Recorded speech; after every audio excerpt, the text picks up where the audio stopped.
listen to yourself, because we have our bigger self, our higher self, spirit is communicating with us all the time, especially men in particular. We're not in tune with what is that. So follow your energy. If something makes you excited, do that.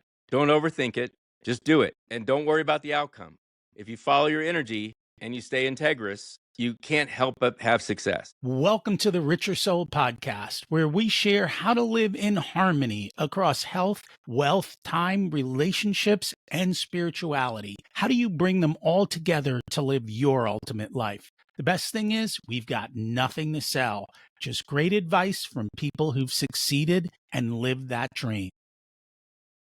Welcome to Richer Souls, Smoke Wallin. It's great to have you join us today. I'm excited to be here, Rocky. Thank you. And I'm excited to learn from you. We always like to start at the beginning. What was it like when you were growing up, and how much did your family and school teach you about money?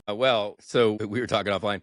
I mean, I had a very traumatic childhood, and our family lived in scarcity most of my growing up years. So I can remember, my mom getting food stamps and not being able to pay the bills and all that kind of stuff. And so I didn't learn anything about money other than I wanted to have it. And so, like, I mean, I at some point, pretty young, I read like Atlas Shrugged in like eighth grade or something, and I was like, okay, that's what I want to do. And so I knew I was going to do something in entrepreneurship at some point and never be in the same situation that I was in growing up. It's surprising, I think, for a lot of business owners and for a lot of successful people. Those hard times are somewhat what kind of created or propelled us forward and kind of gave us that resolve to do something different. And I think that's maybe why people are struggling today. Times have been very easy for a lot of people. And so they don't have that.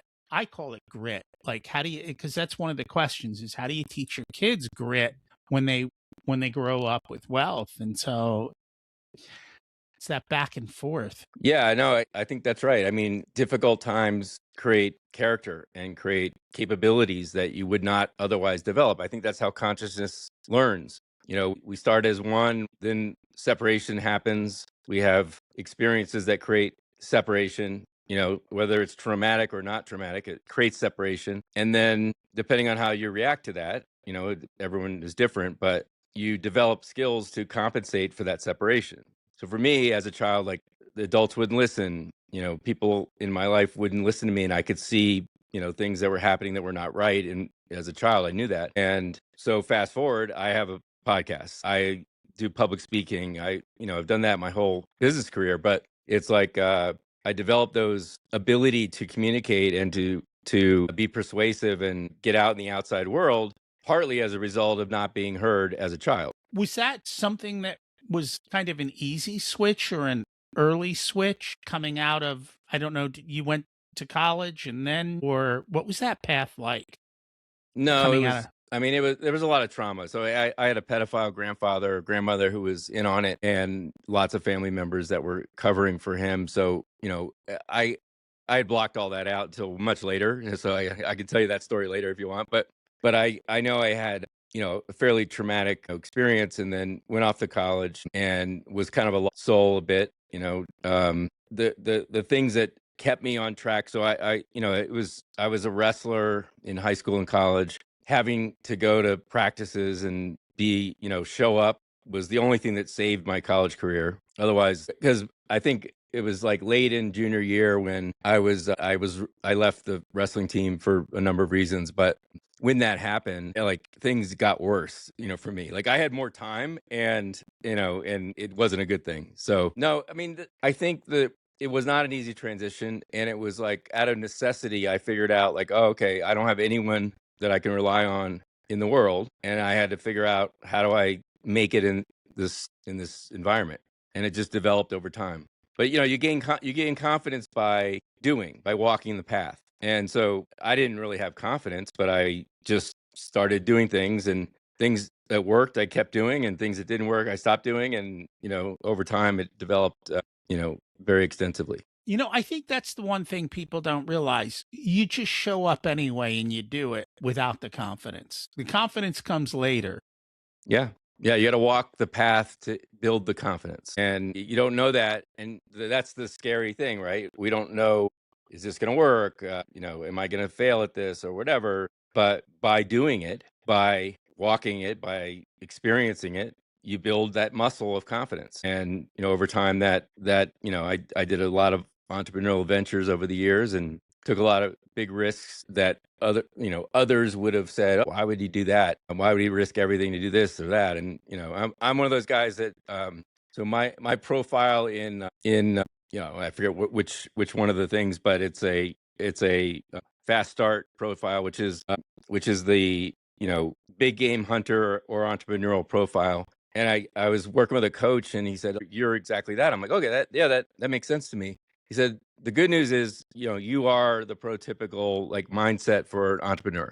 The bad news is we make, because he was that as well. He said, we make rags to riches around trip." And so I was like, "Oh, that explains quite a few things," because I made on paper anywhere from 50 to less $1 million a few times, and it vanished as well. So I've done that round trip a few times. That's the Colby Yeah, test. Colby. Thank you. Thank you. Yeah. Yeah, Colby.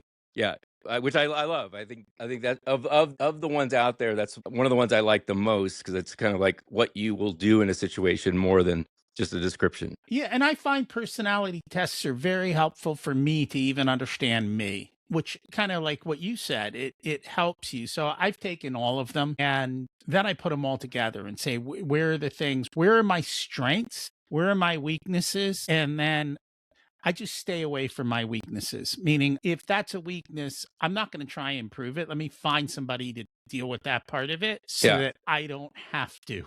but I think that's a great use of it, is just bringing your conscious awareness to how you are. And anyone can kind of overcome those tendencies, but you can't do it unless you're aware of them. So even the things that I'm less good at, by being aware that I'm kind of a mid-level fact finder, so I'm actually higher on fact finder than a lot of fast starts. But if I talk to someone who's a 9 fact finder and I'm a 5, we're talking different languages. Like, we're ships in the night. We're not in the same page. And of course, a lot of high fact finders are low on the quick start side of things, right? They're not very risk-taking people. So that part is even bigger gap. But so understanding that about yourself helps you build the team that you need to, because you need fact finders. You want your CFO to be a fact finder, pain in the neck, questioning everything. I mean, you do. I mean, it's true. But you don't want that person in a role where they're in charge of strategic vision and what deal we're going to do next, because that's how companies like spiral to like stagnation. So it takes both. It's funny you mention that because we live in a world today where a lot of CFOs ended up being CEOs. And so, in some senses, it's a mismatch for the reasons that you talked about. The people who are great CFOs, which, in my skill set, I get that because that's where I come from. But I also find sometimes the people across the table don't understand that's the role I'm supposed to play. And Mhm. so they misunderstand what I'm doing. I'm like, no, no, no, this is my role. This is what I'm supposed to do for you, is to make sure that you've got the right things. And I'm showing you all of the gaps, not to say you can't do it, but to say, hey, how do we achieve them, or how do we solve for them before we hit them, and are they worth solving for to begin with, and how does that all come together? And it took me a long time to figure that out and to have confidence in that role. Yeah, no, it's totally makes sense to me. And funny, I actually became CFO of our $1 billion business back in when I was 30 or so, maybe 29. But the reason, and I have an MBA in finance and everything, so like I understand it, but I'm not a CPA and I'm certainly not the right profile. But we had like basically VPs of finance in our couple companies, and they were kind of like prototypical CPAs, did a good job with the basic numbers, but they couldn't speak to a group, if their life depended on it. And we were refinancing the company, and we did a high yield deal with DLJ and Bear Stearns and now JP Morgan. And we, so I, went out and raised $110 million in the bond market. Well, we had to do a road show, and I was the only person on our senior team who knew the numbers and could speak to everybody. So I got to be the CFO because of the roadshow. So I got to check a box, but I was definitely not the typical CFO that you'd want. That's funny because I love watching Shark Tank. And I just love watching it just to see how people present and how things go. And the number one thing for those road shows, because that's what they are, is when the business owners don't understand their numbers or don't understand their valuation, it's instant like cringe from the sharks. And even now, like I just do the numbers in my head like they do because it's kind of fun. I'm like, oh, I know what's coming. And it just amazes me that they don't coach them ahead of time to say, hey, be ready to answer these questions. Or that's a crazy valuation. Think through what your actual ask is and does it make sense? Yeah, no, totally. But I have a good head for numbers, so like I can understand financials and I can speak, and I can answer questions for much of investors or whatever. And I knew the business well enough to where I could be very precise and exact with my answers. And so that it worked out well. It was a good experience. I got to raise a bunch of money. It was a big game changer for our company, and it was a great stepping stone before I launched a number of my own ventures as a founder and a CEO. So it sounds like you had relatively early success in life and you were able to do that quickly. So you kind of able to were you able to overcome the childhood or did you just bury it? It was completely buried. So I literally had no memory of it until literally a few years ago when I resurfaced everything. And so but the reality was it was obviously in me. It was in my subconscious, and it manifested in different ways. Anxiety. I was in the liquor industry, but I drank a lot for many years. And I realized when I quit drinking, when I went through kind of my own spiritual awakening and kind of coming to terms with what happened, resolving, kind of getting to a point of clearing the trauma and healing, that I was in a constant state of anxiety, but I was really good at compartmentalizing and covering it up. And when I would drink, like just having a cocktail, like that anxiety would go down. I'd feel normal. And it was like a loud fan going off in the back of my head that would turn off when I drank. Well, when I healed my trauma, the fan turned off by itself and I quit drinking. If you listen to a lot of coaches who do work on the life coaching side, they all talk about that. They're like, when we work with people and we fix the underlying problems, they don't come to us for drinking, but all of a sudden they stop drinking because it's that reactive thing and you don't realize it, so to speak. I don't think most people necessarily realize their underlying anxiety level because it's their normal and you kind of get stuck in that zone. Yeah, I think a lot of awakening is about getting to know yourself and recognizing how you're being reactive to your environment and what's causing that. And once you become aware of it, and you become aware of, we talk about monkey mind in Buddhism traditions, but people have something like 90,000 thoughts a day. And a big number of those are repetitive. Like they're rehashing some historical thing and it's going back to your head. Sometimes they're very negative. Sometimes they're very negative against yourself, right? A lot, like we're usually our worst enemies in terms of like, criticism.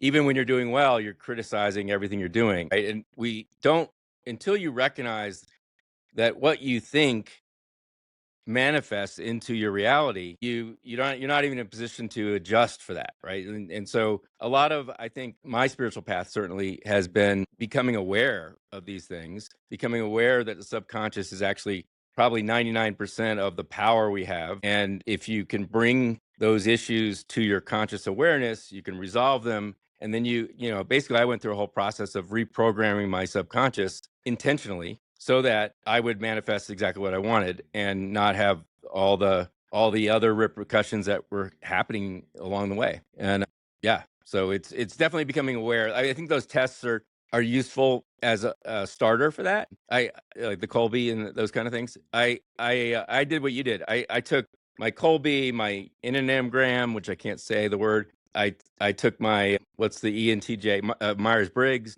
I took and then I took my gene keys and my human design and something else, and I put it all into Grok, and I said, "Tell me about me." It was actually really kind of a fun process.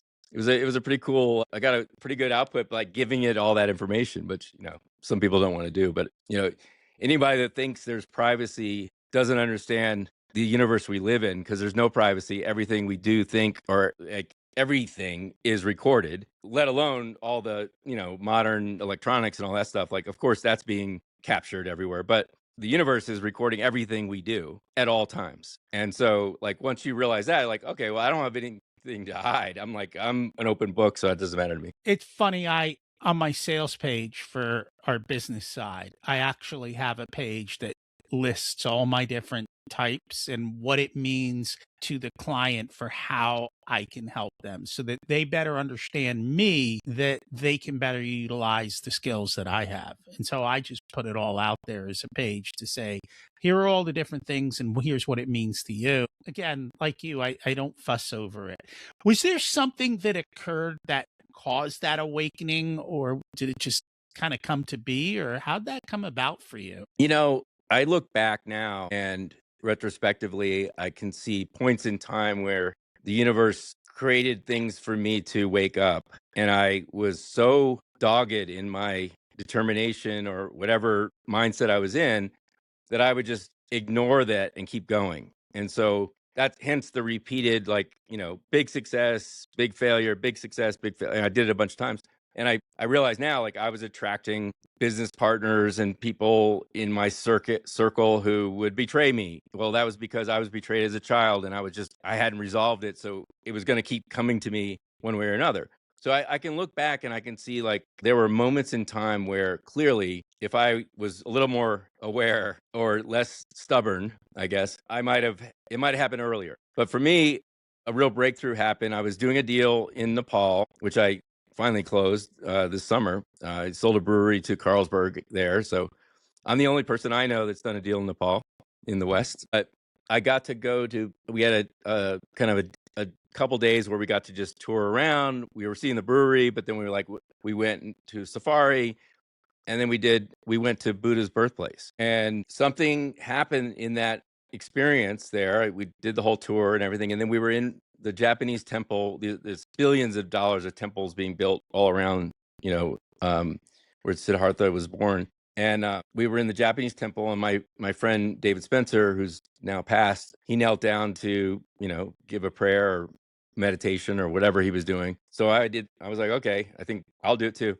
So I knelt down, and I was like, what do I want? I'm like, well, I asked the Buddha for peace and love. Now, I have love in my life. I have great kids. I have a great spouse. I have a lot of fun. I have a lot of friends. But something just said to me, it's a different kind of love, a higher level love, and peace. And so obviously I had the anxiety thing going on, not in my awareness. And something happened in that temple, and like an electric shock went through my back, up through my head. I guess I would call it, now I didn't know what this was, but like a Kundalini kind of experience. But I had this power went through me. I was like, what was that? I didn't know what it was, but I knew something strange had happened. And then a couple months later, I was going to visit my business partner up in Canada, and he said, I've worked with this resource who's amazing, and would you want to sit with him? He's going to be available when you're here. Would you want to sit with him with plant medicine? And my wife was traveling with me, and we talked about it, and she's like, yeah, let's do it.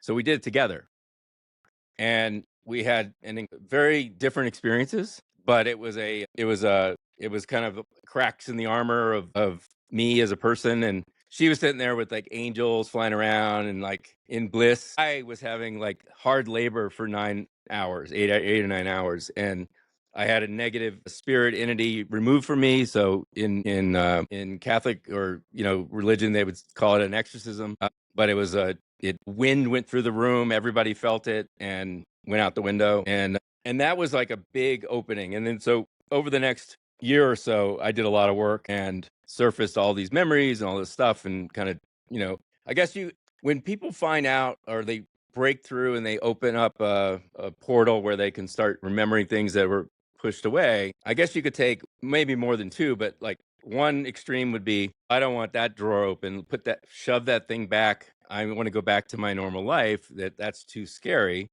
And the other would be, I need to understand this. Like what I didn't okay, like and dive into it in a big way. I did that. I did the latter. So I was like I have to remember everything. And so that was a pretty traumatic year of discovering and then reconciling and then integrating, like figuring out how to because 99% of the work, plant medicine is awesome. It's like I tell everyone it's like probably 35 years of therapy would never have gotten me there. But 99% of the work is integration and not it's your daily practices. How do you bring the things in what you've discovered into your being and be at peace with that? So I did a lot of work with that. I had some coaches to help me with that, and it's been awesome. I mean, I live in well, besides living here in Sedona, which you can see is a great place, but the reason I live here is that journey. I'm in peace and joy at all times now, and the normal challenges that we all have doesn't bother me in any way.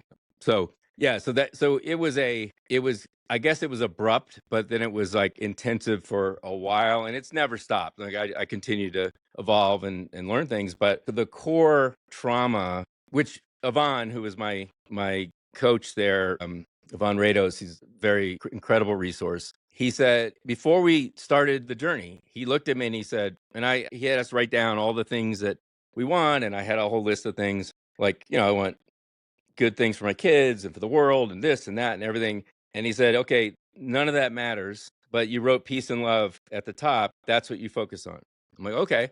And he said, you don't, he's like, I can see you don't trust people. And I'm like, I think I do. Yeah, no, I trust people. He's like, no, you don't. And he said, and you don't trust yourself. And I'm like, oh, really? How do you know? What are you talking about? And so and then we went into the medicine and did this whole journey. And turns out, yeah, well, actually, yeah, I didn't trust anybody and I didn't trust myself because of the experiences I had. And as I resolved those things and got healing by forgiving, forgiveness is for the forgiver, not the forgiven. You get your freedom by forgiving.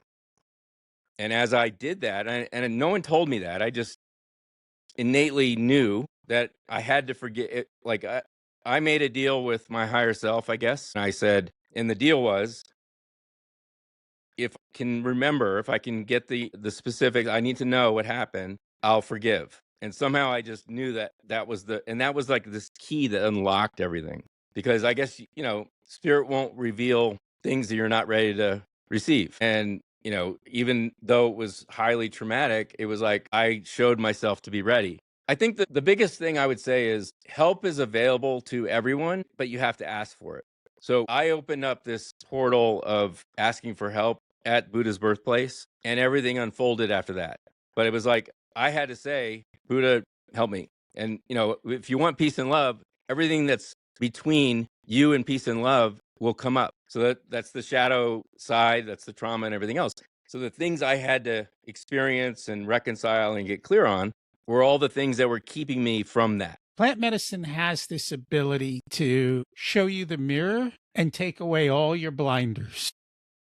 Mhm. Just go, here you are. You wanted to see? I'll show you what you wanted to see. And it does that. But like you said, that's step one. And once you see, you have to do all the work afterwards of clearing things out, of letting things go, and essentially reprogramming yourself Yeah, in the way that and you Rocky, I behave. mean, you think about it, we are the cumulative energetic buildup of all of our thoughts and actions up to now. It's just like I go back to sports, and we'll talk about kids and how you get them motivated when you have wealth. Because I have four great kids who I would call them all successful in different ways, but it goes back to like the habits that you and the way you operate day to day. So in wrestling, I mean, I'll argue with anybody. It's there's no harder sport, to like if you really want to be a good wrestler, like you have to do the work. And if you add in, you have to make weight. There's nothing harder for a teenager to not eat. But the discipline that you learn in being able to do that, being able to make weight and work out and be there for a match and do your homework and all that stuff, that matters, right? And so that it was able to apply that kind of discipline to my entrepreneurial ventures, my business life. I did it very successfully in lots of different arenas. But when I started this spiritual awakening, I was like, you mean there's all this other stuff that I wasn't paying attention to, wasn't aware of? And so for me, I was like, okay, well, what do I have to do? I basically reverse engineer, like, what do I need to do to clear the stuff and to integrate? And that means daily practices, and it's like, it's literally having a routine that is conducive to what you want the outcome to be. So for me, it was, instead of watching violent action movies like I used to watch, and your subconscious doesn't know the difference between a murder on TV and a murder in person. It doesn't know, it can't tell the difference. And so you watch all this stuff, and it's going into your subconscious. It's not good for you. So I was like, okay, I need to clear this stuff out. I need to start daily practices. I started reading all kinds of books and spiritual material, and I would play Audible, and I'd leave it on at night. I'd fall asleep and I'd wake up when I needed to hear something. But I did that for years now. And I just reprogrammed, allowing nothing negative to come into my subconscious. And if it did, declaratively getting rid of it, cleansing, and having a daily practice, which is, for me, it's meditation. It's really, my meditation is still a real practice, but it's turned into more being contemplative throughout the day. It's not just a little window. It's like actually being in we're in this interview, I'm doing your podcast, I'm fully present, and I'm aware that, I'm sitting here in Sedona, I'm on the earth, I'm conscious of the bigger thing. That's being contemplative. It's not just being um, totally stuck in the moment, the Maya of the moment. But having that discipline, having that approach, like, people would say it was miraculous, but no, it's not. It's like little things every day add up to change your entire life. Were there some books or some people that you learned from that were super helpful to you? A lot, early on. I didn't grow up, well, there was a little religion, but it was like the cover for my grandfather. He was the organist in churches, and my grandmother was, teaching Sunday school and stuff. So that was their cover for his, behaviors. So I didn't grow up in a religious environment, and anything related to religion was kind of negative to me. So when I like started becoming aware, I'm like, oh wow, there's a whole lot more. God is real, source is real, conscious. Okay, so like, okay, I had huge gaps. On the one hand, it was a disadvantage, but I think actually it was a big advantage because I didn't have a lot of dogma or a lot of stuff that was beaten into my early system. So I was kind of open minded about everything. So I read the Bhagavad Gita, I read the Upanishads, I read the Dhammapada. I've now read, probably in the last 3 years, 400 books of different spiritual nature. And they've all been helpful in different ways. And a lot of them have been more helpful as I come back to them and read them later. As I advance myself, I was like, you get new meanings out of everything. But I would say if there's one author and body of work that was the most helpful to me, it would be David Hawkins' Power versus Force, and his other, dozen books that he wrote. I guess there was 9 original ones, and there's been a lot of new stuff come out, but those are from lectures. But his core teachings, here you had a guy he ran the largest psychiatric practice in the country, probably in the world. He had 50 doctors on staff. They would see 2,000 patients a year, and this is in New York. The worst of the worst psychiatric patients they would send to him because no one could get results, and he had all this crazy results happening. And he became enlightened while he ran that practice. And so he had a complete discovery, and he was like, okay, so now he became this elevated guy. Well, at some point he was like, okay, I'm checking out. He left the practice, left his big thing there, and he moved to Sedona. And I think he spent like a couple decades, just like, or maybe at least a decade, just meditating and being a hermit, essentially, with his newfound realization. Eventually, he was called to write about it.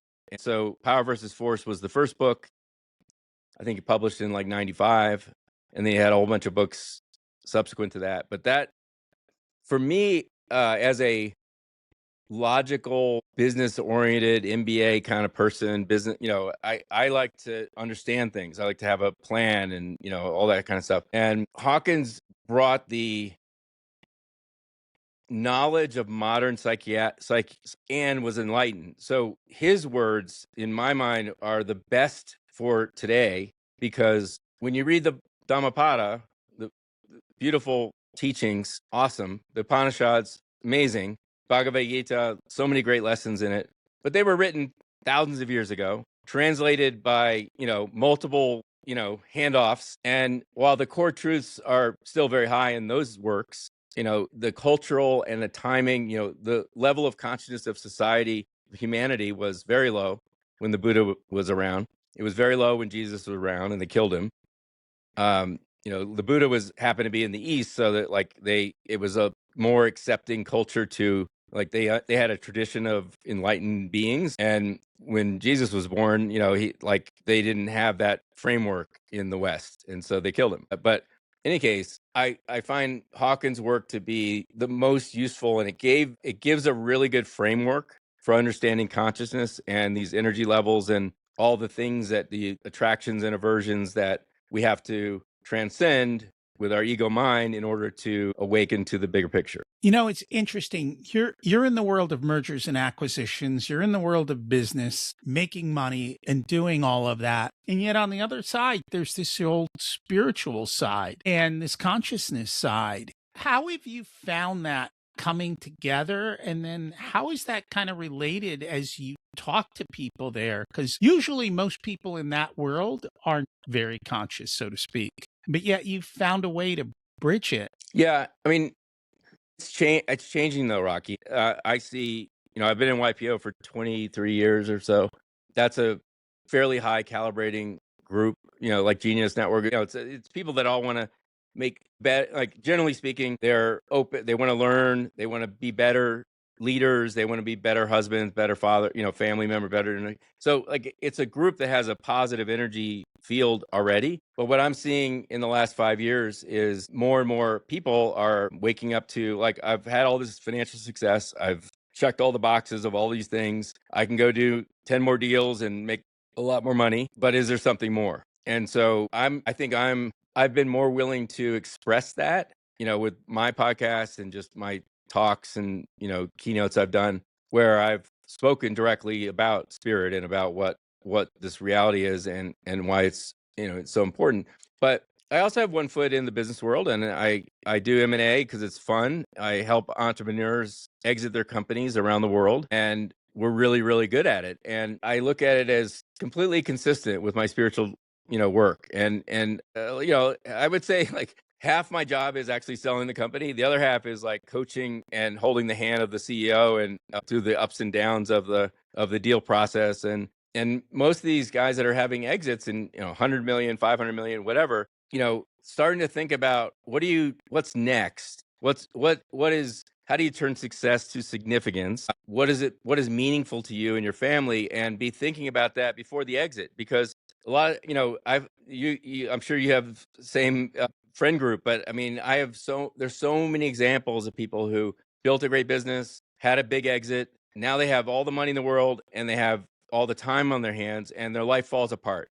They lost their meaning. They lost their spouse is over them, and their kids are dysfunctional or whatever. I mean, all kinds of issues that people have, and they just had this great exit. Well, because we have to channel this energy. Money is just energy to a higher purpose. And once people understand that, then you're in alignment and you're in flow, and you can continue to be in business and make money and whatever. But I'm not doing it because I don't need two houses. I don't need a jet. I mean, I wouldn't mind a jet, but I don't need one. And there's nothing else I'd want. I mean, there's nothing I need. There's nothing I want. And so any money I make is just, all right, how do I help?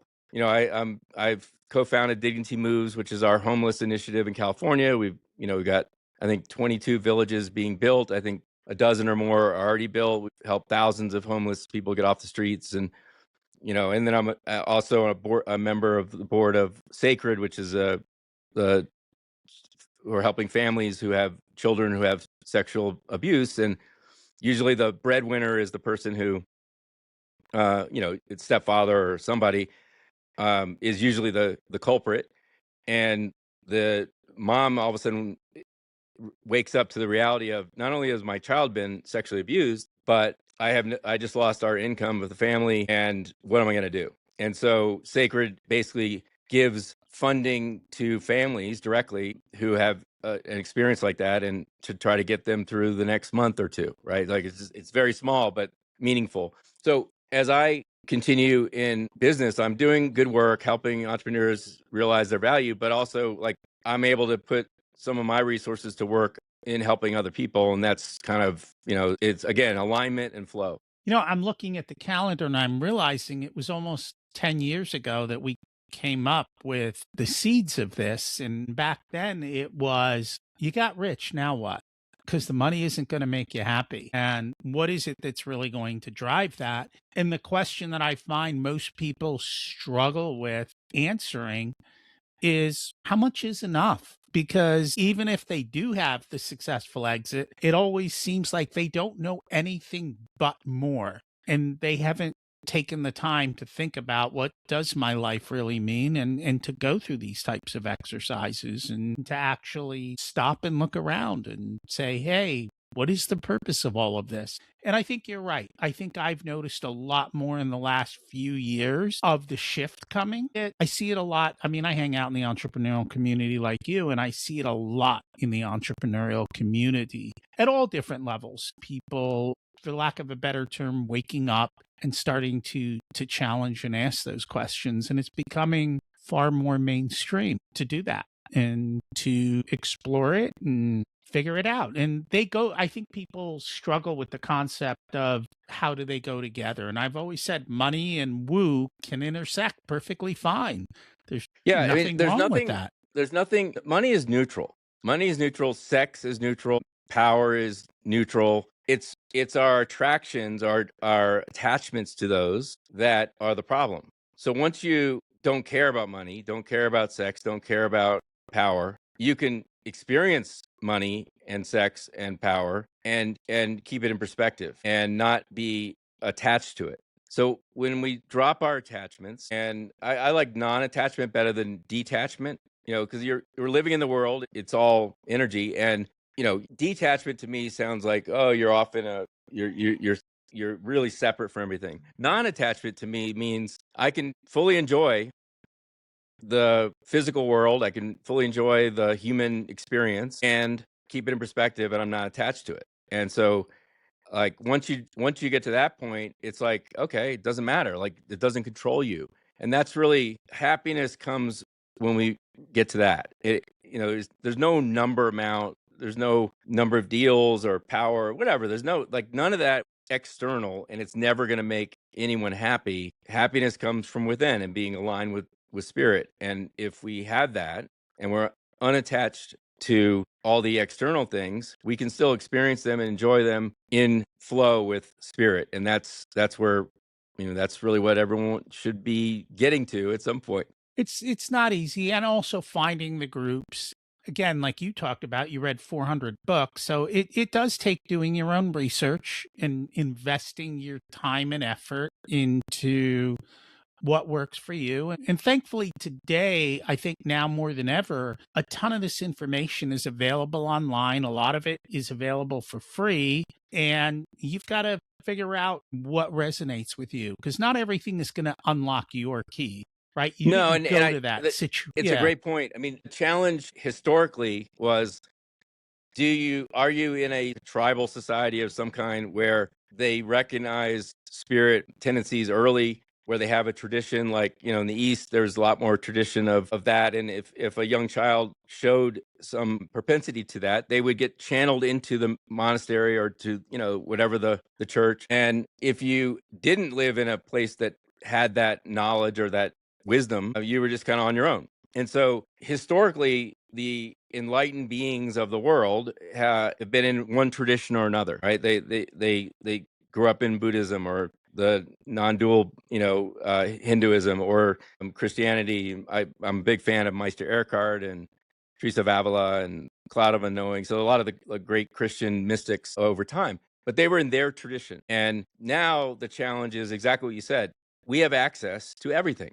So you can pull from all the best traditions, and it's almost the problem is sorting through it and finding what resonates with you and what's also truthful, because there's a lot of, one of Hawkins' books is called Truth versus Falsehood. It's an amazing book. And basically there's, at least half of the spiritual material out there is false. It's based on false premises. It's been negative entities have been involved in some way, and they've been able to invert some of the teachings. So there's a lot of it's like a spiritual carnival. The carnival is fun, but there's like a lot of roads that don't lead to unity and flow and source. They're distractions. And so our challenge in this day and age is not living in a monastery. It's living in the world. It's being selective about the material that we absorb, whether that's watching TV or it's listening to whatever, or it's reading what books you read, and picking integrous works that move you toward where you want to be. And that's what I've spent a lot of time on. My forthcoming book is a little recap of my journey. And part of it is like, I don't think most people are going to read 400 books, um, but like I've kind of sorted through what makes sense, what's truthful and what's not. And it's not for everyone, but it'll be at least it's like an entrepreneur's guide to spiritual awakening. Took the entrepreneur lens and you applied it to this. That's what I'm trying to convey. And there's a lot more of that coming out. I know Gino Wickman wrote Shine, again, similar type of book in from his viewpoint, and more I think these types of things are coming out. And these conversations are happening more and more. We met at Genius Network. I'm kind of new to that, but it also seems to be the culture there to talk more about these types of things and to have these types of conversations, because they're more about that holistic looking at Yeah, I how mean, it all comes together. it really, Rocky, it really speaks to the importance of, we have our own journey, but then we're influenced by the groups and the people we surround ourselves with. And a lot of times people who begin waking up and realizing there's more, like their current situation may not be conducive to it. It's like as a kid growing up in poverty, you end up with friends, you end up shoplifting or stealing plants from neighbors or something and giving to your mom. I don't know. I heard that happens. And one thing leads to another. You go to juvenile because you get caught on something. Your friend group there, they've all committed crimes. You come out, now you're moving on to the next level of crime. Maybe you end up in jail. You got the next level of friends. So your probability of getting out of that situation goes down over time, but it's low because of the energetic field you're in, the friend group, the people doing it. So groups like, for me, one of the most positive things was the Boy Scouts. I became an Eagle Scout. The wrestling team, that taught me a lot of discipline. There are things like that had a huge influence on me. I had a stepfather who was we did landscaping and masonry work and built waterfalls and stuff. And I was like a slave laborer for years for him. But I learned work. I learned how to go put in a 10 or 12-hour day of hard labor and not complain and just figure it out. And so who you're with and the groups you're with. So fast forward, Genius Network, Joe Polish has done an amazing job putting a group of like-minded entrepreneurs together. YPO is another example. EO is another example. But these are people who are inherently successful at some level. They're go-getters, and they're also like trying to better themselves, and usually they want to better themselves and the people they're with. And so those energy fields are actually quite high, and they help you stay high. So you gotta surround yourself with people and groups who calibrate highly, who are integrous and are doing good works. It doesn't have to be enlightenment, but it needs to be positive. And you become the groups and the people you associate with. So that's is a really important thing, I think, for everyone. But that's why I love Genius. I love YPO. They're just fantastic groups that are everyone's there to help each other. And I love them too. It's the reason I've joined them, and I have friends in all of these different places. And yeah, they're all stepping up, and because they're in a group that's stepping up, they see those opportunities and it opens them up to bring about change and improve themselves and figure out what they truly want out of life. And I think that's phenomenal. I'm just glad to have been a part of so many of them. Yeah, totally. And I mean, it's why the 12-step groups work, right? So it's very hard for people to quit, drinking or whatever, drugs or whatever it is. But these groups calibrated at a 540 on Hawkins scale, which is unconditional love.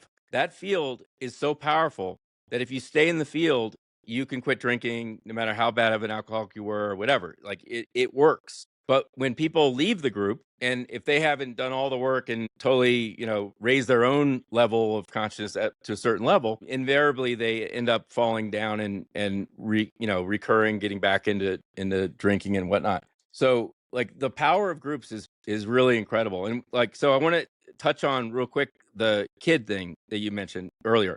How do we in success, how do we make sure like my kids were never going to have the trauma that I had, because even though I didn't remember everything, I knew I had to create a safe space. So I was doing the things that had to be for them to be safe. And we had great resources. I didn't go to Europe until after college, for a business trip. And these kids have, been everywhere around the world. They've gotten to fly private, all this stuff, right? So they've done, and their friend group is like that, right? Because that's who we were around. But things like sports, things like debate, things like scouts. I have two Eagle Scout sons, which is frankly a much bigger accomplishment than getting my own Eagle Scout, right? And we hiked all over the country. We went to Appalachia Trail. We went to Rocky Mountain National Park. We did Alaska, Wrangell, St. Elias. We did these incredible adventures. And if there's one thing they remember growing up, it's like, oh, that was when Dad didn't have cell phone, didn't work. We were out camping for 7 to 14 days, and it was like deep experiences. Things like that make a big difference. And, if you are a helicopter parent and you aren't engaged with your kids, taking them on camping trips or whatever, sports is another good way. I never made anyone pick a sport, but if you picked one, you had to finish the season. That was my only rule, is like you can't quit mid-season. So you're on the basketball team, you're on the baseball team, you don't like it, you don't like coach, you don't like the whatever, that's fine. After the season, you don't have to do it next year. But we don't quit in the middle of it. And little things like that make a big difference. And we did very much the same with our kids, Boy Scouts, Girl Scouts, getting those awards and giving them a little bit of grit and also being there as they were involved in those different activities and being on the sidelines with them so that they could learn not so much the activity, but how to grow as people and how to deal with all the situations and having that mentorship. So that's awesome that you did that as well. That's what you have to do. That's what being a parent is all about. What's one truth about success you wish more people understood? True success comes from who you are, your energetic being, which is the accumulation of everything you do, think, and, put out there. And so there's lots of other societal measures of success, but actual success is alignment with God. That's what they call karma. Karma's real. What's a lesson that cost you a lot but was worth every penny? Oh, wow. I mean, I have so many, but I mean, so look, I had many moments of, well, so in retrospect, so I didn't know it at the time, but looking back, I was attracting the energetic field that I was. So even though I was a risk taker, I was willing to, I had great big ideas. I did .com, I did all these different ventures, raised lots of money, got lots of people involved. I tended to end up like attracting the wrong kind of investors, the wrong kind of partners. Not every time, but like, I had enough of them to go, okay, I'm like, it obviously was something I was energetically putting out so that I would have to learn some lessons. So lost a lot of money on paper due to my lack of discernment in who I did business with, but mainly because I wasn't where I needed to be. That's all changed. So now I don't take on clients who aren't calibrating quite integrously like that. Like I check, it's like, nice to meet you. We're not gonna. This is not something I'm gonna be able to do for you. But by having that lens, all my deals are happening the way they need to happen, and they're just they're integrous. And no business is easy. The selling a company is one of the hardest things you can do, and do it right and come out on the other end intact, feeling good about it, all that stuff, no matter how much money it is. And so you have ups and downs. You want people that are not going to stab you in the back when there's a down, because it's going to happen. And that's a big part of it. You attract what you will accept, and knowing that and being aware of it and changing who you are is a big part of it. You've got kids, young people. If you were to give an 18-year-old one specific piece of wisdom, what would it be? Follow your energy, pursue your dream, or whatever that is, but like, listen to yourself, because we have our bigger self, our higher self, spirit, is communicating with us all the time. We're not, especially men in particular, we're not in tune with what is that. So everything is just energy. And so emotions, feelings, whatever. So follow your energy. If something makes you excited, do that. Don't overthink it. Just do it. And don't worry about the outcome.